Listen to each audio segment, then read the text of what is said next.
হঠাৎ ফোন দিলে? কেন অবাক হলে? সেটা বললাম কখন। কোথায় আছো তুমি? বের হব, রেডি হচ্ছি। আমি কি বিরক্ত করছি?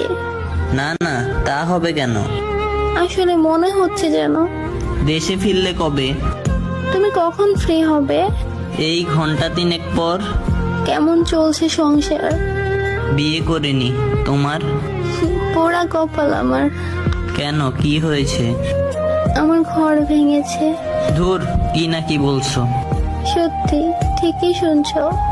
তবে কেন এমন হলো? কাল দেখা করি চলো। সে না হয় করলাম। এখন তবে রাখলাম। আহা, কান্না করো কেন? তুমি চিন্তা করো না,